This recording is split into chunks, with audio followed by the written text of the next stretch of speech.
Hello everyone, কথা ধারাবাহিকের আজকের পর্বে দেখতে পারবেন জানাবের ভাই একটা বন্ধ দরজার বাইরে পাহারা দিতে থাকে, যেটা জুনি দেখে তার অস্বাভাবিক মনে হয়। তাই সে গিয়ে কথাকে সবটাই জানায় যে একটা লোক, মানে ওই লোকটি বন্ধ দরজার বাইরে পাহারা দিচ্ছে, নিশ্চয়ই ঘরের মধ্যে কিছু আছে। এদিকে আকি লোকেশন ট্র্যাক করে বুঝতে পারে যে এভি 100 থেকে 200 মিটারের মধ্যেই রয়েছে। লোকেশন তাই দেখাচ্ছে। কথা বলে তার মানে পাচক মশাই আমাদের এত কাছে রয়েছে, আমরা এত সামনে আছি, তাহলে পাচক মশাইকে না নিয়ে কিছুতেই যাব না, তাতে আমার জীবনে যা হবে হোক। আক্কি বলে এত নেগেটিভ কথা বলো না, ব্রোকে নিয়েই আমরা ফিরবো। এদিকে কথা বলে পাচক মশাই আপনাকে ছাড়া আপনার কথার জীবন অসম্পূর্ণ।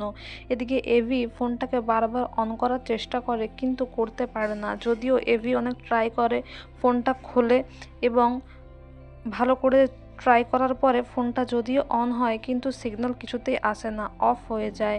তারপর এভি কথার সঙ্গে কাটানো মোমেন্টস মনে করে আর বলে, এই তো মান অভিমান ভুলে আমরা এক হয়েছিলাম কথা, তাহলে কেন আবার আলাদা হয়ে গেলাম? কেন এরকম করলো তোর মা আনন্দী?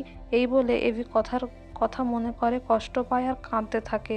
যদিও এভি বলে না, হাল ছাড়লে হবে না। তারপর সে একটা কালি অংশ দিয়েই পেজের মধ্যে কথার স্কেচ করে এবং তার মেসেজটা তাতে লিখে দেয়। আর এভি বলে ওই বাচ্চাটাই একমাত্র আমাকে সাহায্য করতে পারে। তারপর এভি ওই কাগজটাকে প্লেন বানায় আর প্লেন বানিয়ে যে জানালা দিয়ে এভিকে জল দেওয়া হতো সেটা খোলার চেষ্টা করে এভি। প্রথমে না পারলেও পরে একটা ধারালো অংশ দিয়ে জানালাটা খুলে আর দেখতে পায় বাচ্চাটা ওখানে খেলছে, মানে দাঁড়িয়ে রয়েছে।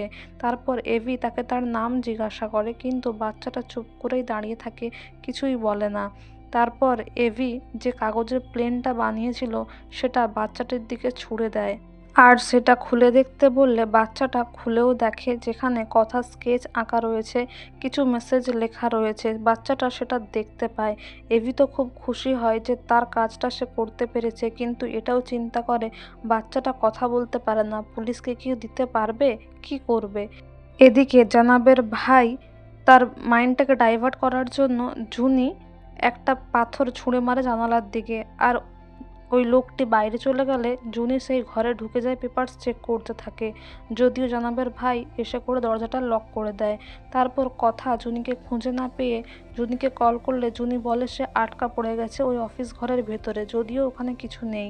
তারপর কথা ওই লোকটির মাইন্ড ডাইভার্ট করার জন্য অর্ণার সঙ্গে ঝগড়া করে বাদাম চা নিয়ে, যাতে করে বাকিরা চাবি খুঁজে জুনিকে ওই বন্ধ ঘর থেকে বের করতে পারে। এদিকে জানাবের ভাই বলে, এখানে আমায় কে আর দেখছে, এরা কী বা বুঝবে।